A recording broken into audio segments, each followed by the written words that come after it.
immédiate de Guy Marius Sagna et compagnie. Regroupement de chauffeurs de Touba, le différend entre IDICA et ses détracteurs atterrit devant les tribunaux. Après la sortie de l'actuel président de la structure, la coalition Soukali Transport maintient ses accusations et menace de porter plainte. Vous aurez leur réaction dans ce 20h. 3 milliards de francs CFA, c'est ce que réclame, c'est ce que compte déployer l'armée du Sénégal pour mobiliser ou renouveler ses tenues de combat et s'acheter de nouvelles armes et du matériel. Révélation du SEMGA, le général Cheikh Gueye, que vous entendrez dans cette édition de 20h. Et puis l'actualité internationale, ce sera avec Mélanie Aminata Sambou. Bonsoir et bienvenue dans ce 20h.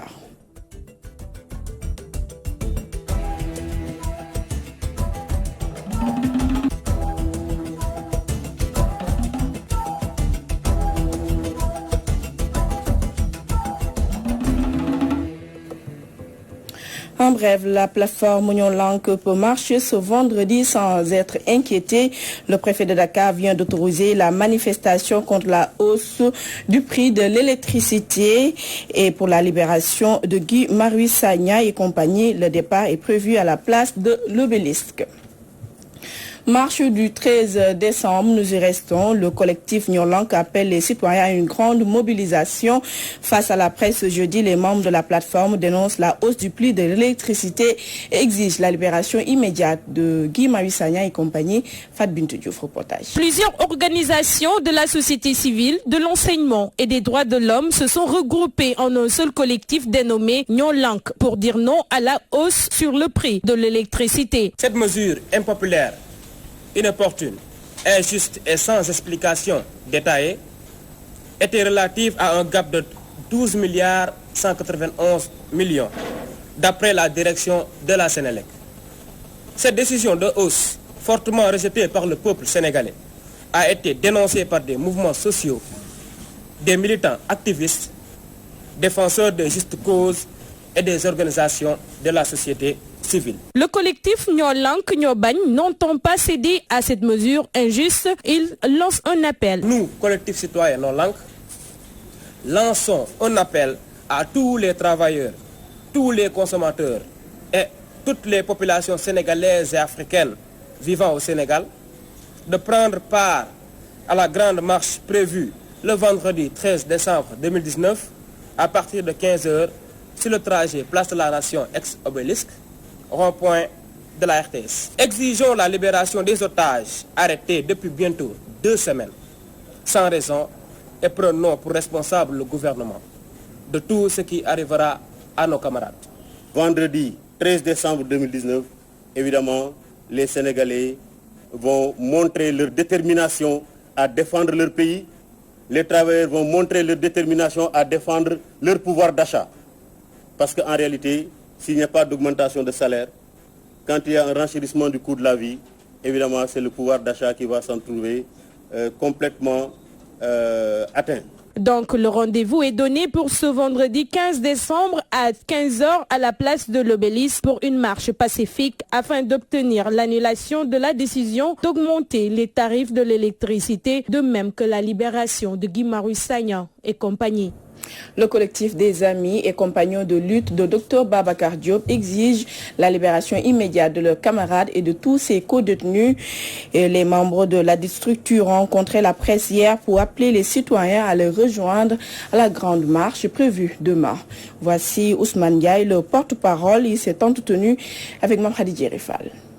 Ces gens-là sont capables de tout pour faire taire Babacar Diop, pour faire taire Guy Marius Sagna, pour faire taire ces honorables citoyens qui sont aujourd'hui à Rebeuss et à Camp Pénal, parce que simplement ils ont voulu dire au nom du peuple sénégalais, en se basant sur la Constitution, nous sommes contre la hausse de l'électricité devant les grilles du palais présidentiel.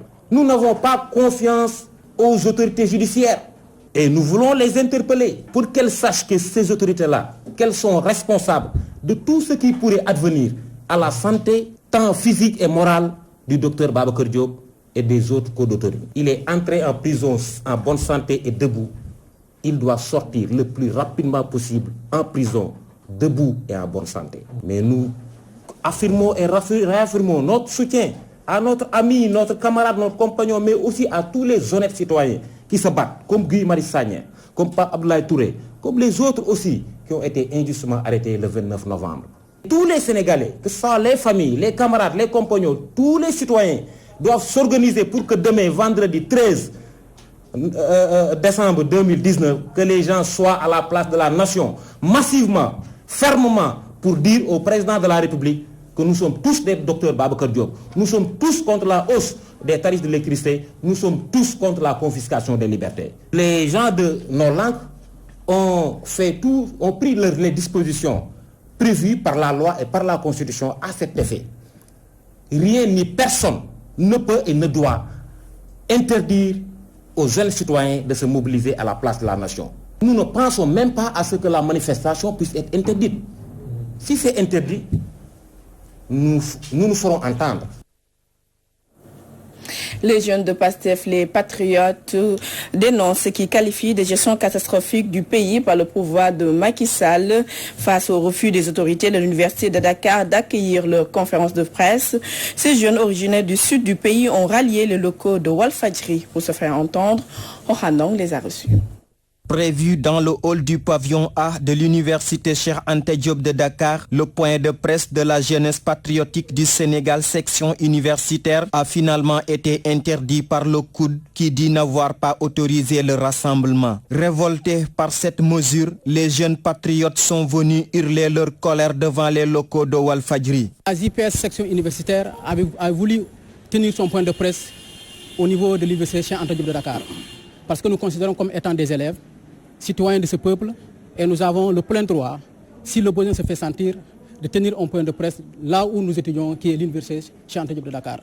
Mais malheureusement, nous avions fait tout ce qui est formalité en déposant une demande d'autorisation, demande qui a été introduite au niveau de l'autorité publique, au niveau de l'autorité de l'université, mais malheureusement, elle nous a refusé la demande pour qu'on tienne un point de presse à l'université Cheikh Anta Diop de Dakar. Alors, pour ne pas chambouler l'université, on est sorti devant la porte pour tenir notre point de presse.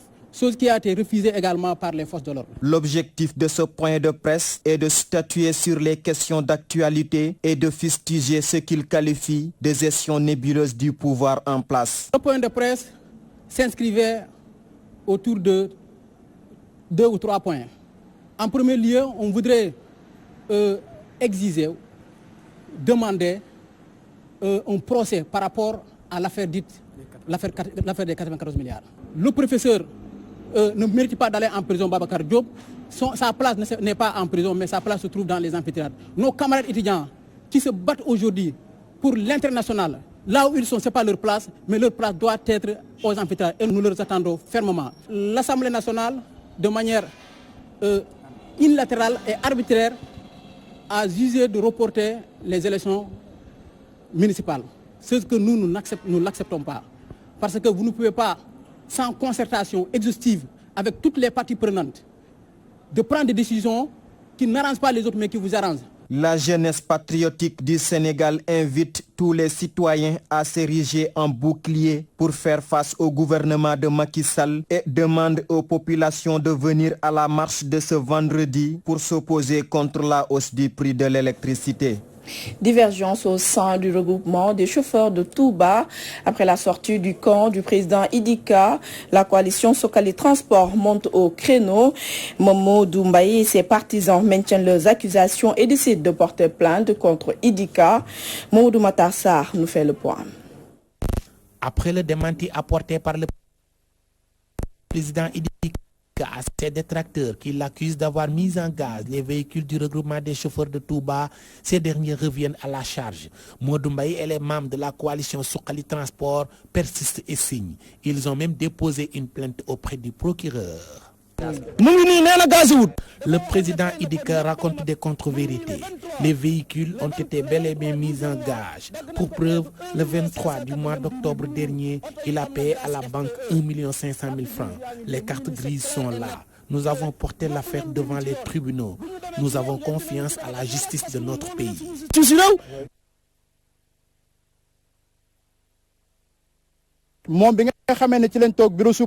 Quand nous étions avec le sous-préfet de Ndam dans son bureau, Idika a sorti les cartes grises. Personnellement, j'ai vu que les véhicules ont été mis en gage. Nous avons porté plainte devant le procureur. La procédure est en cours. Poussant le bouchon plus loin, ces membres de la coalition Suqali Transport accusent le président sortant d'avoir détourné une forte somme d'argent des caisses du regroupement. Nous voulons faire savoir à toute la population, mais surtout aux chauffeurs de Touba, que les chiffres présentés par Idika sont faux. Lors de notre assemblée générale, il avait déclaré que nous avions plus de 15 millions dans les caisses. Après vérification, nous avons trouvé que 4 millions. Cela prouve nettement qu'il raconte des bobards. Il passe tout son temps à tromper les gens. C'est faux. Nous avons des preuves tangibles. C'est pourquoi nous l'accusons d'avoir détourné notre argent. Nous avons même commis 2 huissiers de justice. Quand ces derniers l'ont interpellé, il a refusé de leur donner les documents. Pour ces membres de la coalition Suqali Transport, leur seul et unique objectif, c'est de déboulonner le président Idika lors du scrutin du 5 prochain et ensuite le poursuivre pour malversation. Idika sait très bien pourquoi les élections ont été reportées. Il y avait beaucoup d'irrégularités. Nous sommes déterminés à le chasser de la tête du regroupement parce qu'il n'est pas blanc comme neige. Touba Mbaké, Mamadou Makhtar Sarr pour la radio-télévision Walfadjri. Dénoncer la malgouvernance et exiger la libération immédiate de Guy Marius Sagna et compagnie. Telles sont les raisons qui motivent la COS M23 à participer à la grande marche de ce vendredi. Abdourahmane Sow et ses camarades l'ont dit ce jeudi en conférence de presse. Babacar Junior Fall était sur place. À l'entame de cette conférence de presse, Abdourahmane Sow, responsable de la commission orientation et stratégie COS M23, n'y va pas par 4 chemins. Car, selon lui, compte tenu des questions d'actualité, il est clair que la liberté des citoyens est menacée dans ce pays. Nous voyons aujourd'hui que les principes fondamentaux de la démocratie sénégalaise sont en train d'être foulés par le président de la République, M. Macky Sall, et son pouvoir. Alors la COS M23, fidèle effectivement en tout cas à ces principes, en tant qu'organisation sentinelle, prend aujourd'hui l'opportunité de cette situation pour interpeller l'ensemble des forces vives sénégalaises. Voilà pourquoi COS M23 embauche la même trompette que les autres organisations de la société civile et partis politiques pour dénoncer la gestion désastreuse des deniers publics par le régime actuel. À cause de choix subjectifs de dépenses publiques par M. Macky Sall et ses collaborateurs, le retour du bâton est matérialisé par des fléaux tels que pauvreté, précarité, coût élevé de la vie, non-accès aux soins sanitaires, inflation, menace de famine dans certaines parties du pays, recul démocratique, violation des droits et des libertés, emprisonnement, dictature, etc. Pour Abdourahmane Sow et ses compagnons, la stratégie du régime de Macky Sall est claire. C'est de semer la peur au sein de la population et surtout dans le camp de vaillants citoyens pour pouvoir stratégiquement dissimuler une ambition inavouée pour le moment. Un troisième mandat. Monsieur le Président, n'y songez point. Il est évident que vous mènerez ce pays au chaos parce que le peuple, les patriotes, les démocrates, les masses populaires, la populace vous feront face jusqu'au bout.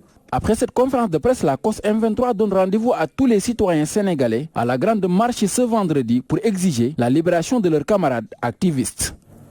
L'armée nationale sera bientôt dotée de nouveaux matériels d'une valeur estimée à 3 milliards de francs CFA, de nouvelles tenues de combat et des armes. Le chef d'état-major des armées l'a annoncé au cours de sa tournée dans les cas de Nemanding à Toubacouta et Semoudiémé à Kaolack Al-Hassan Ba.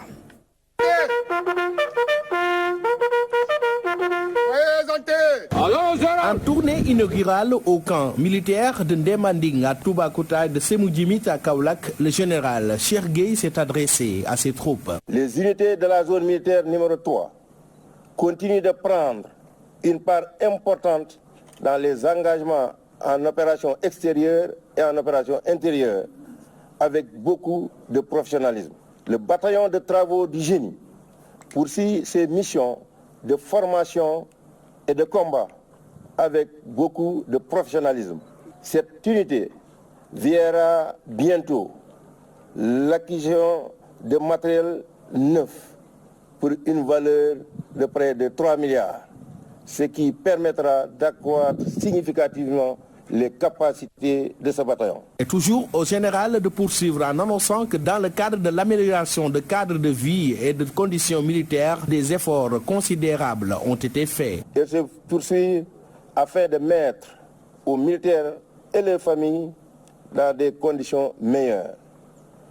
Ainsi, le programme de renouvellement des armes se poursuivra pour, à terme, de doter toutes les unités des armées d'armes modernes. La nouvelle tenue de combat, beaucoup plus adaptée et avec une coupe plus jolie, sera bientôt généralisée dans les unités.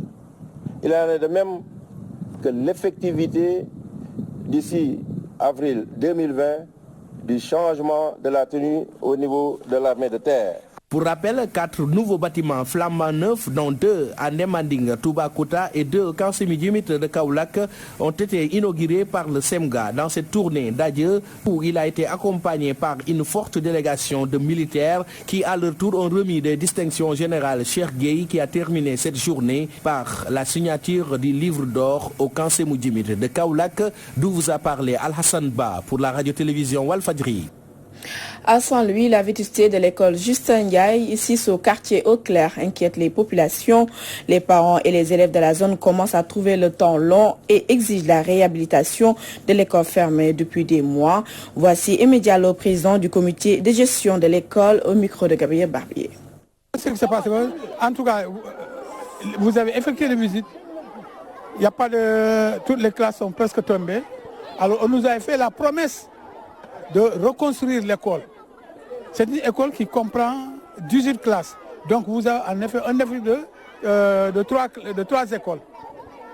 On nous a promis depuis le mois de septembre à reconstruire l'école. Les vacances sont terminées, il y a eu l'ouverture. On nous a répartis dans 3 écoles. Saher Sey, Boli Diaw et une autre école, Rawangom. Les élèves ne font qu'une moitié, la matinée. Le soir, ils rentrent. Or, vous avez des élèves du CM2. Hein? Ils ne travaillent qu'une journée une demi-journée. Ça compromet leur plan de carrière. Alors, il y a des élèves, ils font plus de 1 km, 2 km pour rejoindre Justin Ndiaye. Vous avez des élèves de 7 ans, de 6 ans. C'est pas sécurisant. Alors, on aurait souhaité, on nous a promis de la construire. Il paraît que l'argent est disponible. L'argent est disponible. Chaque jour, on nous dit, bon, demain on commence, après-demain on commence. Alors, on est fatigué avec les promesses qui ne finissent pas. Si on ne fait pas pression sur eux, cette école ne sera pas construite. Jusqu'à l'année prochaine, on sera là dans une situation insupportable. Hein? Il y a l'insécurité totale. Aujourd'hui, qu'est-ce que vous voulez concrètement? Aujourd'hui, nous voulons qu'on commence les travaux. Qu'on nous construise l'école, que l'ouverture prochaine, les élèves commencent à que les élèves quittent les écoles qu'on nous a prêtées, de Justin Ndiaye ou je ne sais pas quoi là, SARC, ça ne nous tranquillise pas. Nous préférons rejoindre notre école. Voyez-vous, nous préférons rejoindre notre école. Encore un litige foncier à Diamniadio, des propriétaires de parcelles s'insurgent contre la spoliation de leur terrain. Ils accusent la mairie et menacent de se faire entendre. Voici Ibrahim Niambari, porte-parole des propriétaires, au micro de Nazib Sagna. Qu'il a voulu régulariser. Et des agents de l'administration ont utilisé le sieur Ibrahim Diagne pour s'approprier de tout le site qui fait à peu près 5 hectares 80 arbres. Pourquoi je le dis encore? Parce que simplement, il y a un certain nombre de dossiers qui ont été signés. À savoir un décret, le décret 903, le décret 2013-903, qui a été signé par le président Macky Sall. Ce décret repose sur du faux, dans la mesure où, lorsque Ibrahim Diagne déposait son dossier pour régulariser le terrain, il n'a fait une demande portant que sur 1 hectare 400. Le dossier a quitté Rufisque, le service des impôts et domaines de Rufisque, pour faire le circuit. On s'est rendu compte qu'au retour, on y a greffé d'autres hectares. On se pose la question à savoir à qui profite le crime. Certainement des fonctionnaires tapis dans l'ombre qui vont utiliser Ibrahima Diagne pour après se partager le butin de leur forfaiture. La mairie de Diamniadio n'a aucune responsabilité dans ce litige opposant des privés. C'est en tout cas ce que soutiennent les collaborateurs du maire Moulay Gueye. Et voici Maïsen Ndiaye, conseiller du maire de Diamniadio. Il s'est exprimé au micro de Nazib Sagna. Alors, depuis quelque temps, nous avons remarqué que des jeunes de la population ont fait un point de presse pour exprimer leurs inquiétudes par rapport à la situation qui prévaut sur la délivrance des baux sur les parcelles déjà attribuées par la mairie de Diamniadio. Alors, ce qu'il faut préciser, c'est que le maire qui est indexé n'a aucune responsabilité, je dis bien, le maire Mamadou Moulay Gueye n'a aucune responsabilité sur la situation que vivent les populations, sur la situation foncière que vivent les populations. Il a fait toutes les démarches qu'il fallait et même interpeller son Excellence le Président de la République Macky Sall sur cette situation. Donc, les auteurs de cette situation regrettable sont les agents des services du domaine, du cadastre et de l'urbanisme. On écarte catégoriquement la responsabilité du maire. Parce que, comme je l'ai dit tantôt, on ne peut pas avoir une assiette foncière qui relève du domaine national. Donc, dont le maire a des prérogatives. Alors, des propriétaires champêtres viennent pour un projet de lotissement en collaboration avec la municipalité de Diamniadio. Alors, après délibération et ce qui s'ensuit, alors, des ordres de recettes sont attribués à des tierces et du jour au lendemain, c'est des terres qui appartiennent à la population, c'est des terres qui relèvent du domaine national que les services départementaux sont en train de titrer. Et c'est ça qui crée le problème. Nous souhaitons rapidement qu'une situation définitive soit trouvée pour que les populations de Diamniadio retrouvent la tranquillité. Et nous en venons à l'actualité de nos frontières. C'est avec Mélanie Aminata Sambo.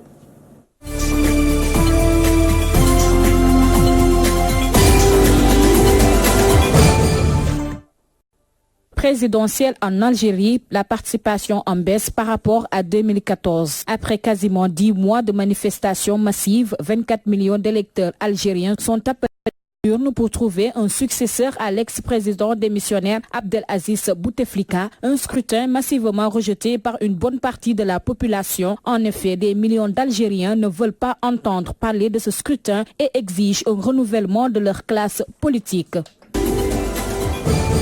L'armée du Niger vient de subir l'attaque terroriste la plus meurtrière depuis 2015. Plusieurs dizaines de soldats ont été tués mardi dans l'assaut du camp militaire d'Inates, près de la frontière malienne. Selon Sédik Abba, l'attaque a été minutieusement organisée par les assaillants qui rêvaient d'une vengeance sur l'armée nigérienne parce qu'elle était venue au secours de son homologue du Mali. 3 jours de deuil national est décrété dans le pays.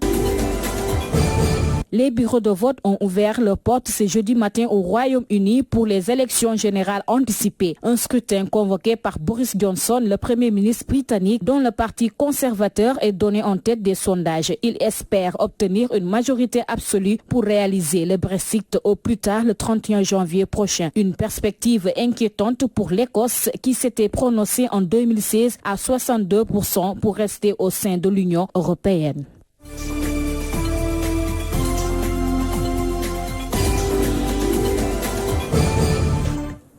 Et c'est la fin de ce 20h présenté avec un immense plaisir. Retrouvez tout de suite Aoudio Diagne pour la dernière partie de l'édition du soir. Au revoir et bonne suite des programmes.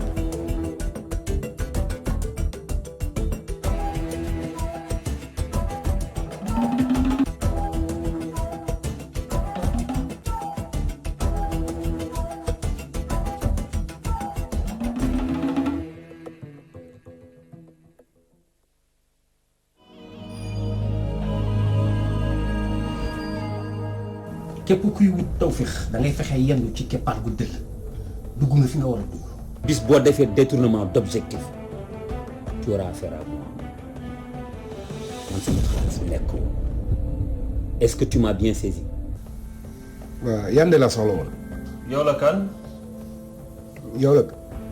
yow laay laaj yow la kan. yu baax yoo gis dafa am yu bon. yu bon yoo gis tamit ak yu baax yoo gis yu baax yi dafa am ya ca gën ya ca gën yoo gis nag dafa am ba ca gën ca Yandé bokk na ci nga xam ni mooy ba ca gën. te booy bi du ma ko gis sama karo bopp yëpp a taxaw. booy defal ndànk nag li ngay daw bari na loolu gaaw na de. li nga def foo ko teg lii moom xaw ma noo ko mënee. yow xam ne la laa bëgg dumba sa morom rak nga doom yemal si place rak. waa léegi ba rak du la wax dëgg.